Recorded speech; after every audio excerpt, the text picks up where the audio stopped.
हे science forms, आज का अपना टॉपिक है एमआई, जो कि सीएडी की तीसरी कंडीशन है। इस वीडियो को देखने से पहले मैं आपको सजेस्ट करूंगा आप सीएडी के पिछले 2 पार्ट जरूर देख लें, जिसका लिंक मैंने आपको नीचे डिस्क्रिप्शन बॉक्स में दे रखा है। और इस वीडियो को शुरू करने से पहले मैं आपको कहना चाहूंगा मेरे चैनल को प्लीज लाइक और सब्सक्राइब जरूर कीजिएगा। ठीक है, तो आज बात करते हैं अपन सीएडी की तीसरी कंडीशन एमआई के बारे में। एमआई का मतलब होता है मायोकार्डिक इन्फ्रैक्शन, जो कि सीएडी की तीसरी कंडीशन है, जिसके अंदर किसी भी तरह के ब्लॉकेज के कारण टिश्यूज, मायोकार्डिक जो टिश्यू है उसके अंदर क्या हो जाता है, नेक्रोसिस हो जाता है, इस्चीमिया हो जाता है, जिसके कारण सेल की डेथ होने लग जाती है। और सेल की डेथ के कारण जो हार्ट है वो सही तरह से अपना फंक्शन नहीं कर पाता, जिसके कारण पेशेंट को पेन होता है, जिसको और नॉर्मल भाषा में हार्ट अटैक कहा जाता है। तो बात करते हैं एमआई के बारे में। MI is a irreversible cell injury. ये एक तरह की ऐसी सेल इंजरी है जो वापस ठीक नहीं हो सकती। इसमें एक बार जो सेल डिस्ट्रॉय हो गया वो वापस ठीक नहीं होता है। Due to long term of mismatch in O2 supply and demand. इसके अंदर क्या होता है कि लॉन्ग टर्म तक यानी लॉन्ग ड्यूरेशन तक O2 सप्लाई और साथ ही साथ डिमांड दोनों के अंदर मिसमैच रहता है। या तो हार्ट को ऑक्सीजन की सप्लाई पूरी नहीं हो पाती है, या फिर जितनी डिमांड मायोकार्डिक सेल ऑक्सीजन से कर रहा है उतनी डिमांड उसको नहीं मिल पाती है। यानी कि या तो उसकी डिमांड पूरी नहीं हो रही है ऑक्सीजन की, या फिर ऑक्सीजन की सही से उसको सप्लाई नहीं हो रही है, जिसके कारण उसमें सेल इंजरी होती है, जिसको बोलते हैं एमआई। अगर आप यहां बात करो, it is a necrosis of myocardic cell. ये मायोकार्डिक सेल का क्या है, नेक्रोसिस है। नेक्रोसिस का मतलब क्या होता है, सेल डेथ या फिर tissue death. Cell death, necrosis का मतलब यहां पे हो गया सेल डेथ। मायोकार्डिक जो सेल है उनकी क्या होने लग जाती है, डेथ होने लग जाती है। क्यों? क्योंकि अगर टिश्यूज को ऑक्सीजन की प्रॉपर सप्लाई नहीं होगी तो वहां पे क्या होने लग जाएगी, मरने लग जाएगी, उसकी डेथ होने लग जाएगी due to prolong ischaemic condition. Ischaemic condition का मतलब है O2 सप्लाई का बिल्कुल क्या हो जाना, कम हो जाना। O2 सप्लाई का कम हो जाना यानी इस्चेमिक कंडीशन। अगर बात करें एमआई, तो MI is also defined as a disease condition. ये एक तरह की ऐसी डिजीज कंडीशन है इन विच ब्लड जो फ्लो है, यानी हार्ट को पहुंचने वाला ब्लड फ्लो जो कोरोनरी आर्टरी सप्लाई करती है वो ब्लड फ्लो या तो क्या हो जाता है, बिल्कुल रिड्यूस हो जाता है, या कोरोनरी आर्टरी के अंदर एथेरोस्क्लेरोसिस के कारण जो प्लेक बन जाता है। मैंने आपको पिछली वीडियो में बता रखा है कि एथेरोस्क्लेरोसिस के अंदर क्या होता है, प्लेक बन जाता है। इसलिए मैं आपको बोलूं इस वीडियो को देखने से पहले आप मेरी एथेरोस्क्लेरोसिस वाली वीडियो भी देख लेना, जिसका लिंक डिस्क्रिप्शन बॉक्स में दे रखा है मैंने पहले से ही। तो एथेरोस्क्लेरोसिस जिसके अंदर प्लेक बन जाता है, जिसके कारण ब्लड सप्लाई हार्ट को नहीं हो पाती है, तो उसके कारण भी क्या हो सकता है, उसको एमआई, मायोकार्डियल इन्फ्रैक्शन। बात करें इसके अलावा आर्टरी के अंदर ओकल्जन आना। ओकल्जन का मतलब होता है किसी तरह का रुकावट आना, किसी तरह का वहां पे स्टॉपेज आना, जो क्या हो सकता है, एम्बोलिज्म के कारण। एम्बोलिज्म का मतलब होता है किसी तरह का ऐसा रुकावट या ऐसा जो स्टॉपिंग फेज जिसके अंदर क्या होता है, मूवमेंट होता है। जैसे कि एयर क्या करती है, एक जगह रुकती नहीं है। जैसे वो यहां पे ओकल्स हुई तो वो आगे जाके दूसरी आर्टरी के अंदर भी फंस सकती है, तो उसको बोलते हैं एम्बोलिज्म। थ्रोम्बस का मतलब होता है एक फिक्स जगह पे प्लेक बन जाना, यानी फिक्स जगह पे वो क्या हो जाती है, फंस जाती है। यानी ये तो है फिक्सेबल और ये है मूवेबल। एम्बोलिज्म हो गया मूवेबल, थ्रोम्बस हो गया फिक्सेबल। तो फिक्सेबल के अंदर क्या होता है, जो आर्टरी के अंदर एक जगह फिक्स थक्का बन गया, जैसे रुधिर का थक्का बन जाना, प्लेटलेट्स का जमा हो जाना, ठीक है, तो वो हो गया अपना थ्रोम्बोसिस। लेकिन अगर एयर है, एयर क्या करती है, एक जगह से दूसरी जगह मूवमेंट करती, तो वो क्या हो गया, एम्बोलिज्म।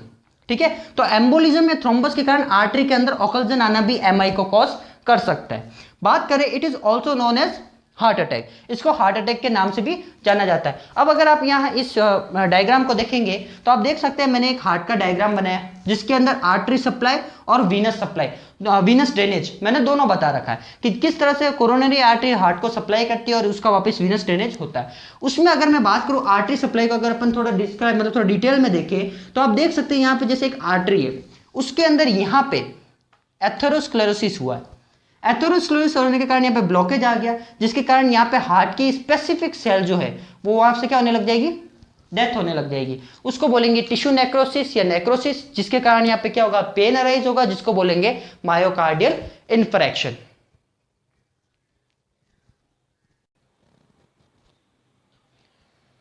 अब बात करेंगे अपन क्लासिफिकेशन ऑफ एमआई।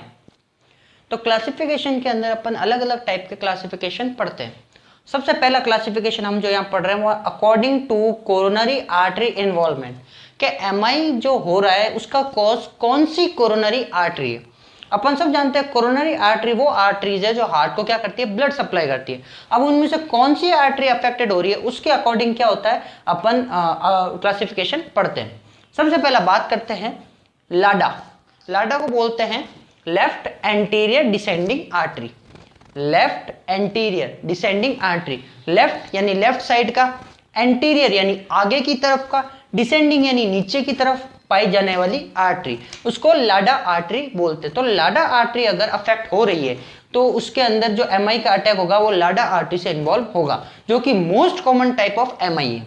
ये सबसे कॉमन पाया जाने वाला एमआई है। और अगर आप लोगों को नहीं पता तो आपको एक और बात बताता हूँ लाडा आर्टरी के बारे में, कि लाडा आर्टरी को दूसरे नाम से जाना जाता है विडो आर्टरी।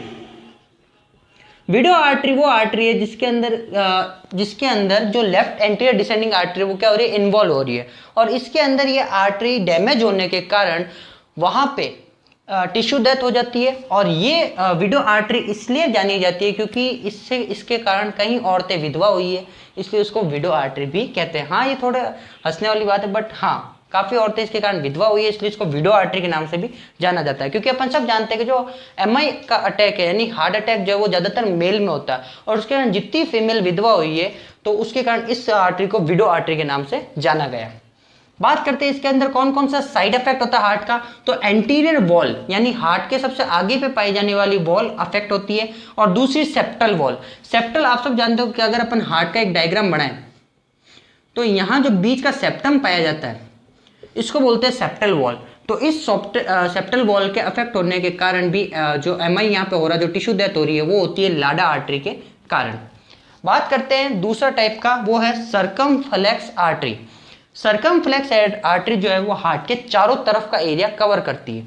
ठीक है, तो हार्ट के चारों तरफ का एरिया जब कवर करती है तो उसमें लेटरल पार्ट यानी हार्ट का लेटरल पार्ट, साथ ही साथ पोस्टीरियर यानी पीछे की तरफ का भाग जो है वो ये एरिया कवर करती है। अगर इसके अंदर ब्लॉकेज आता है तो पोस्टीरियर वॉल और लेटरल वॉल में क्या होगा, टिश्यू डेथ होगा, जिसके कारण हार्ट अटैक आ सकता है। तीसरी अगर बात करें राइट कोरोनरी आर्टरी यानी राइट साइड यानी लेफ्ट साइड की, तो अगर ये होती है तो राइट साइड यानी कि इसके राइट साइड को पूरे को कवर करने वाला, अगर हार्ट का अपन एक डायग्राम बनाए तो इसके राइट साइड को कवर करने वाली आर्टरी है राइट कोरोनरी आर्टरी, जिसके अंदर इंफीरियर वॉल एमआई होने के चांस रहते हैं। यानी कि इसका जो इंफीरियर वॉल है, नीचे की वॉल, इसके अंदर अगर टिश्यू डेथ होती है तो उसको बोलेंगे राइट कोरोनरी आर्टरी। इस तरह से अपन पहला क्लासिफिकेशन पढ़ते हैं अकॉर्डिंग टू कोरोनरी आर्टरी, जिसके अंदर पहला आता है LAD artery, left anterior descending artery, circumflex artery और राइट कोरोनरी आर्टरी। अब बात करेंगे अपन second type of classification of MI according to extent और लोकेशन ऑफ इंजरी, के अपना जो हार्ट की पोजीशन है, हार्ट के अंदर कितने लोकेशन तक और कितनी डिग्री तक जो इंजरी हो रही है और कितना एक्सटेंट हुआ, उस इंजरी का कितना एक्सटेंशन हुआ, उसके अकॉर्डिंग अगर अपन पढ़ते हैं तो दो टाइप का होता है एमआई, सब म्यूरल एमआई और सब एंडोकार्डियल एमआई। ठीक है, अगर बात करें सब म्यूरल एमआई की तो it is also known as Q wave MI. अगर आपको क्यू वेव एमआई को समझना है तो अपन बात करते हैं क्यू वेव एमआई का मतलब है जब ईसीजी वेव बनती है तो पहले P Q R S T, तो P wave, Q wave, R wave, S wave और टी वेव। इसके अंदर क्यू वेव के अंदर क्या होता है, एक्सटेंशन आता है और इसकी ईसीजी कुछ इस तरीके से बनती है।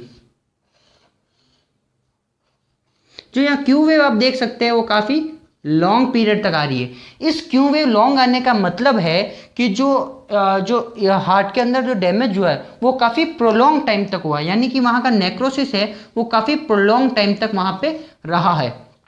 ठीक है, तो इसको बोलते हैं सब म्यूरल एमआई। और इसके अलावा अगर आप इसका एक्सटेंशन देखो अगर हार्ट के अंदर, ठीक है ना, तो इसका एक्सटेंशन फुल्ली होता है, यानी ये पूरी थिकनेस को क्या करता है, कवर करता है, पूरी थिकनेस को क्या करता है, कवर करता है। इसलिए लॉन्ग ड्यूरेशन तक, जब मैंने बोला लॉन्ग ड्यूरेशन तक अगर किसी के जो हार्ट है उसके अंदर टिश्यू डेथ हो रही है तो लॉन्ग ड्यूरेशन के कारण वहां पे ईसीजी के अंदर क्यू वेव क्या आएगी, लॉन्ग आएगी। साथ ही साथ वो जो हार्ट है उसकी फुल थिकनेस क्या हो रही है, कवर हो रही है, फुल थिकनेस के अंदर क्या हो रही है, इंजरी हो रही है।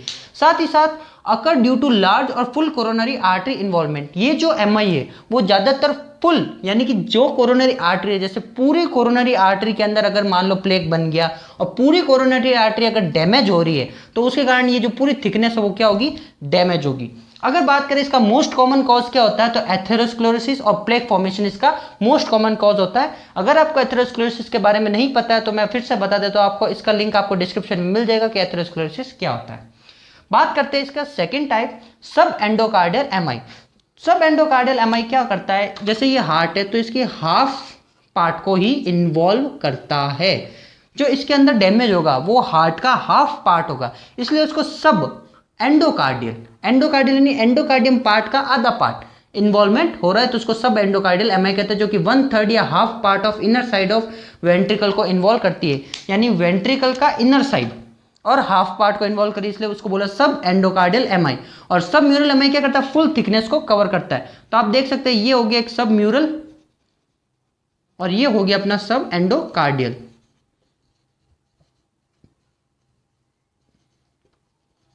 इस तरह से अपन उसकी इंजरी की लोकेशन और इंजरी के एक्सटेंट के आधार पर पढ़ते हैं कि एमआई क्या होता है।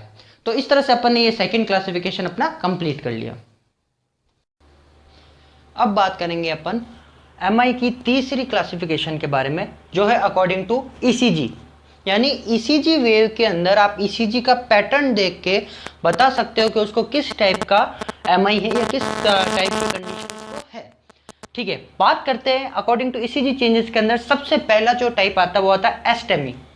एस्टेमी जो वर्ड है वो शॉर्ट फॉर्म है एसटी सेगमेंट एलिवेटेड एमआई का, यानी कि जो अपन नॉर्मल ईसीजी वेव पढ़ते हैं PQRST, ठीक है, तो इसके अंदर जो एसटी सेगमेंट है इसका हल्का सा एलिवेशन हो जाना कहलाता है एसटी सेगमेंट एलिवेटेड एमआई। ठीक है, कैसे होता है वो मैं आपको बताता हूं। जैसे कि अगर आप एक ईसीजी देखते हैं, P wave, Q wave, R wave और ये एसटी वेव है, वो इस तरीके से घूम के बनेगी और इस तरीके का आएगा। ये जो आप वेव देख रहे हो इसको बोलते हैं एस्टेमी, एसटी सेगमेंट, यानी P wave, Q wave, R wave, ST. जो ये एसटी का सेगमेंट है ये होगा हल्का सा एलिवेटेड और इसको बोलते हैं एसटी सेगमेंट एलिवेटेड एमआई। अब इसके अंदर एक चीज़ जो इंपॉर्टेंट ध्यान रखने वाली है कि यहाँ पे जस्ट इस कॉर्नर पे जो एक शेप बन रहा है उसको बोलते हैं जे शेप।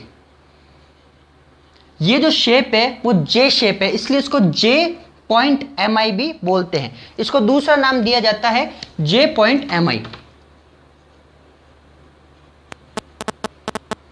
तो कंफ्यूज होने की जरूरत नहीं है। जे पॉइंट एमआई के अंदर जो वेव के बीच में जो हल्का सा जे वेव बन रही है इसको बोलते हैं जे पॉइंट एमआई, या फिर ये एसटी सेगमेंट के एलिवेशन को बोलते हैं एसटी सेगमेंट एलिवेटेड एमआई।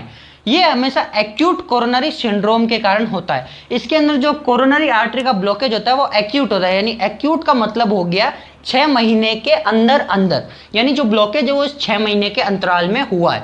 ये हमेशा एंटीरियर वॉल को ज़्यादातर, हमेशा यानी ज़्यादातर वो एंटीरियर वॉल को क्या करता है, अफेक्ट करता है, यानी जो हार्ट है उसके एंटीरियर यानी आगे के पार्ट के अंदर टिश्यू डैमेज करता है। ये सबसे मोस्ट कॉमन पाया जाने वाला एमआई है और सबसे डेंजरस टाइप का है। ठीक है, इसके अंदर जो इंपॉर्टेंट है वो है पार्डी वेव्स। ये जो एसटी सेगमेंट का एलिवेशन हो रहा है इसको बोलते हैं पार्डी वेव्स। इस पार्डी वेव्स की जो खोज थी वो सर पार्डी ने की थी 1920 में, 1920 में। और इसमें इन्होंने बताया कि जो टी वेव है, इस टी वेव के अंदर क्या हो रहा है, इंक्लेशन हो रहा है, यानी इंक्लाइन हो रहा है। ये टी वेव नीचे की तरफ झुक रहा है, इसको बोलते हैं टी वेव इन्वर्जन, या फिर इसमें एसटी सेगमेंट का एलिवेशन और टी वेव का इन्वर्जन दिखाया गया है, जिसको पार्डी साइन या पार्डी वेव्स भी बोलते हैं, जो एस्टेमी के अंदर आता है। बात करते हैं सेकंड टाइप ईसीजी चेंज के अंदर, NSTEMI, नेस्टेमी। नेस्टेमी का अर्थ है non ST segment elevated MI. अगर आप इसकी ईसीजी देखोगे तो P wave, Q wave, R wave, S wave है उसको काफ़ी नीचे से जाके टी वेव बनेगी, यानी ये जो इस तरफ निक्लाइन हो रहा है एसटी सेगमेंट है वो क्या हो रहा है, डिप्रेस हो रहा है। एसटी सेगमेंट क्या हो रहा है, डिप्रेस हो रहा है, अबव नहीं आ रहा, मतलब ये किस तरह से एलिवेट नहीं हो रहा, डिप्रेस हो रहा है। तो एसटी सेगमेंट का डिप्रेशन क्या कहलाता है, नेस्टेमी। ठीक है, P wave, Q wave, R wave, ST segment जो डिप्रेस हो रहा है इसको बोलते हैं अपन नेस्टेमी। ठीक है, तो नेस्टेमी जो होता है वो सब एंडोकार्डियल एमआई है। अपन ने जो अभी बात करी थी सब एंडोकार्डियल एमआई, जिसके अंदर मैंने बोला था जो वेंट्रिकल्स का जो थिकनेस है उसकी हाफ, यानी उसकी गहराई काफ़ी कम होती है। अगर आप नॉर्मल एक जो मैंने बनाया था पिछली बार डायग्राम, उसके अंदर आप देख सकते हो कि जैसे एमआई है इसके अंदर अगर हाफ पार्ट इसका डैमेज हो रहा है, सिर्फ हाफ पार्ट डैमेज हो रहा है तो उसको बोलते हैं सब एंडोकार्डियल, और अगर इसकी फुल थिकनेस डैमेज हो रही है तो उसको बोलते हैं सब म्यूरल एमआई। तो ये जो सब एंडोकार्डियल एमआई है उसके अंदर इस टाइप की वेव बनती है, जिसके अंदर एसटी सेगमेंट क्या रहता है, डिप्रेस रहता है। इसी तरह एक ईसीजी और वेव बनती है जो एक्स्ट्रा नॉलेज के लिए, कि अपन जो नॉर्मली दो टाइप पढ़ते हैं, लेकिन कई बार एक ईसीजी वेव और बनती है जिसके अंदर क्या होता है, अगर मान लो लॉन्ग टर्म तक, लंबे समय तक टिश्यू नेक्रोसिस हो रहा है, ठीक है, और एमआई के जो अटैक है उसको आ रहा है पर्सन को, तो उसकी ईसीजी वेव में जो ये क्यू वेव है वो थोड़ी गहरी बनेगी, यानी जो क्यू वेव है वो थोड़ी डिप्रेस होगी। ये क्यू वेव अगर डिप्रेस रहती है तो इसको बोलते हैं नेक्रोसिस ऑफ टिश्यू, यानी प्रोलॉन्ग टाइम तक नेक्रोसिस हो रहा है टिश्यू का, तो उसके अंदर क्यू वेव है वो काफी डिप्रेस बनेगी। तो इस तरह अपन 4 ईसीजी पढ़ते हैं। सबसे पहले नॉर्मल ईसीजी जो मैंने आपको बताया, उसके बाद पढ़ते हैं एस्टेमी यानी एसटी सेगमेंट का एलिवेशन, तीसरे अपन पढ़ते हैं नेस्टेमी यानी एसटी सेगमेंट का डिप्रेशन, और लास्ट जो मैंने आपको बताया टिश्यू नेक्रोसिस के लिए जिसके अंदर क्यू वेव का क्या होता है, डिप्रेशन पाया जाता है। इस तरह से अपन नॉर्मली अकॉर्डिंग टू ईसीजी का क्लासिफिकेशन पढ़ते हैं, दो तरह का, एस्टेमी और नेस्टेमी। अब बात करते हैं अपन पैथोफिजियोलॉजी के बारे में कि एमआई की पैथोफिजियोलॉजी क्या होती है।